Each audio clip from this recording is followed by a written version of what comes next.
Hello guys. तो मैं आगे जो श्लोक था उसके बारे में बात बताने लगी थी, जो कि आगे के जो श्लोक होंगे वो शायद मैं इकट्ठे ही कुछ सुना दूँ। तो मुझे आई थिंक किसी का भी रिस्पॉन्स नहीं मिला है। प्लीज़ जो देखते हैं वो प्लीज़ कमेंट कर दो, चाहे अच्छा लगता है बुरा लगता है चाहे जैसा भी है, प्लीज़ बता दो। तो ओके, मुझे थोड़ा सा रहेगा कि जो मुझे मतलब मैं सही डायरेक्शन में जा रही हूँ, ठीक है। और दूसरा ये था कि चलो खैर, आगे के श्लोकों के बारे में बताने से पहले मैं एक बात पूछना चाहूँगी कि किस किस को मेरी ये बात करने का तरीका पसंद आता है।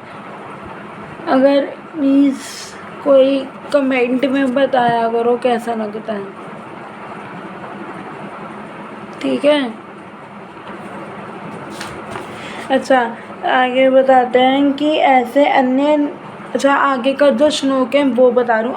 आगे के जितने भी हैं छोटे छोटे हैं, जो बड़ा रहेगा उसका वीडियो अलग से बना दूँगी या जैसे भी होगा बता दूँगी, ठीक है। और हाँ, ये ठीक है ना, तो ये ऐसे ही समझना होगा कि जो भी श्लोक से हैं।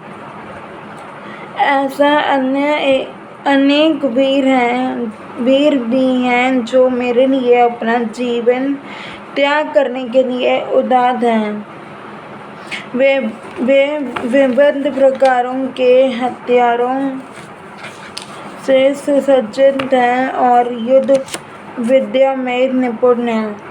तात्पर्य, जहाँ तक अन्यों का तथा जयद्रथ कृतवर्मा तथा शल्य का संबंध है, वह सब दुर्योधन के लिए अपने प्राणों की आहुति देने के लिए तैयार रहते हैं। दूसरे शब्दों में पुनर्जीवित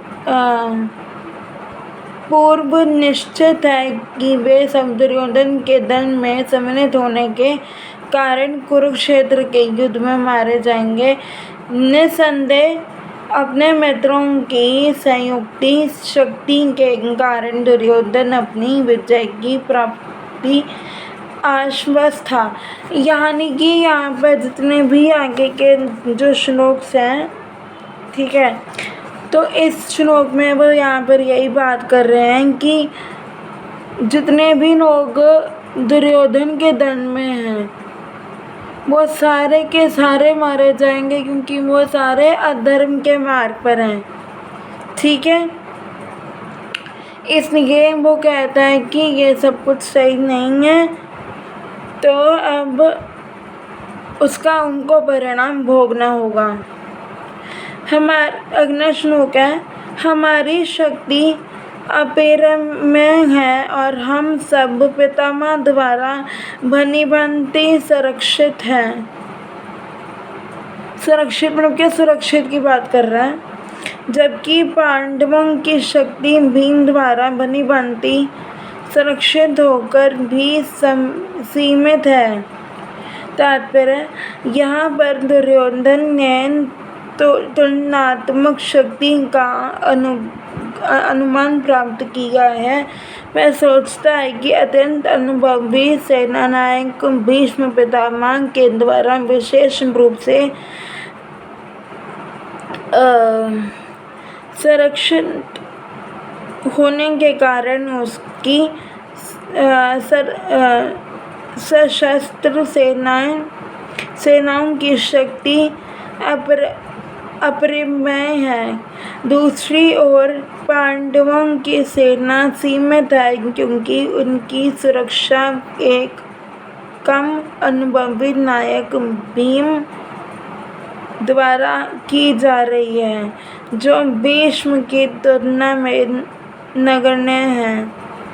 दुर्योधन सदैव भीम से ईर्ष्या करता था, क्योंकि वह जानता था कि यदि उसकी मृत्यु कभी भी हुई तो भी वह भीम के द्वारा ही होगी, किंतु साथ ही उसे दृढ़ विश्वास था कि भीष्म के उपस्थिति में उसकी विजय निश्चित है, क्योंकि भीष्म पितामह जो हैं कहीं अधिक उत्कृष्ट सेनापति हैं, वह युद्ध में विजयी होगा, यह उसका दृढ़ निश्चय था।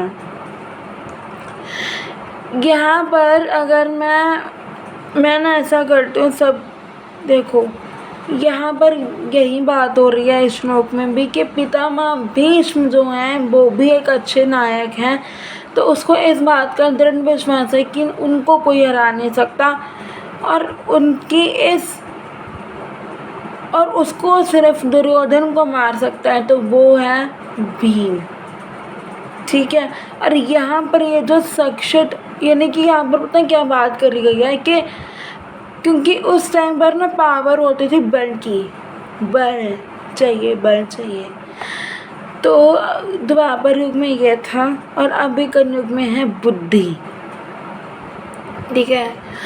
तो यहाँ पर ये बात करी गई है कि बल के दम पर वो कहते हैं कि भी जो दुर्योधन को मालूम था कि भीम बहुत ज़्यादा ताकतवर है, और पांडवों में से सबसे ज़्यादा वही शक्तिशाली है, और उसको पता था कि उसका कवच भीष्म पितामह है, उसके 3 बंदे हैं, उसके लिए उसका सुरक्षा कवच 3 बंदे हैं। कौन?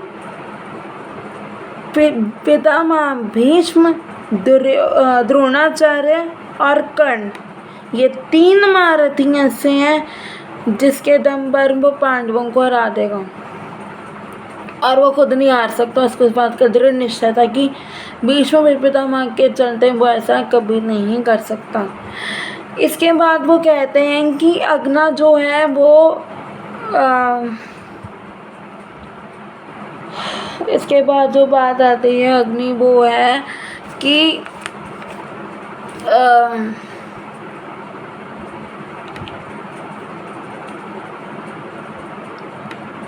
हाँ, इसमें वो कहते हैं कि हाँ, जिसमें जो सीमित चीज़ रखी गई है वो सीमित इस सेंस में है कि लोग कम हैं।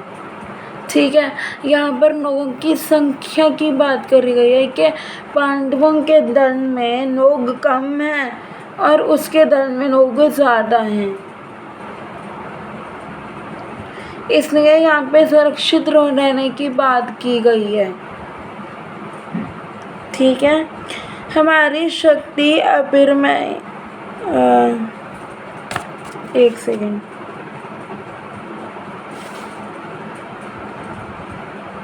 हाँ, अग्ना जो आता है, अतएव सैन्य व्यू जो है मैं अपने अपने मोर्चों पर खड़े रहकर आप सभी भीष्म पितामह को पूरी तरह सहायता दें। जो इसमें तात्पर्य कह रहे हैं कि भीष्म पितामह के शौर्य की प्रशंसा करने के बाद दुर्योधन सोचता है कि कहीं अन्य योद्धा यह समझते हैं कि उन्हें कम महत्व दिया जा रहा है, अतः दुर्योधन यानी कि भीष्म पितामह को सबसे ज़्यादा इम्पोर्टेंस दी जा रही है, जो कि उसको लग रहा है कि हाँ, कि अगर मैंने बाकियों को भी ना दिया तो फिर शायद वो उनका अपमान होगा, ऐसे कुछ। तो इसलिए वो बाकियों की भी बातें करता है कि बाकियों में भी यही अच्छा है। दुर्योधन अपने सहज कूटनीतिक के ढंग से स्थिति संभालने के उद्देश्य से उपयुक्त शब्द कहे। उसने बलपूर्वक कहा कि भीष्मदेव निसंदेह महानतम योद्धा हैं, किंतु जब वे वृद्ध हो चुके हैं तब प्रत्येक सैनिक को चाहिए कि चारों ओर से उनकी सुरक्षा का विशेष ध्यान रखें। हो सकता है कि किसी एक दिशा युद्ध करने में लग जाएं और शत्रु इस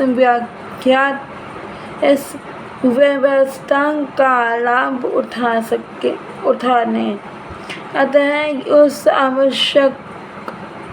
अतः यह आवश्यक है कि इतने योद्धा मोर्चा मोर्चों पर अपनी अपनी स्थिति पर अडिग रहें और शत्रु को व्यूह न तोड़ने दें। दुर्योधन को पूर्ण विश्वास था कि कुरुओं की विजय भीष्मदेव यानी कि भीष्म पितामह की उपस्थिति पर निर्भर है।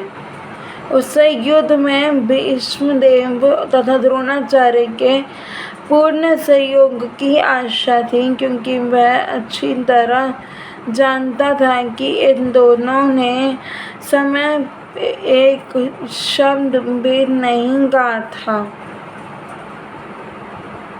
जब अर्जुन की पत्नी द्रौपदी को असहायावस्था में भरी सभा में नग्न किया जा रहा था और जब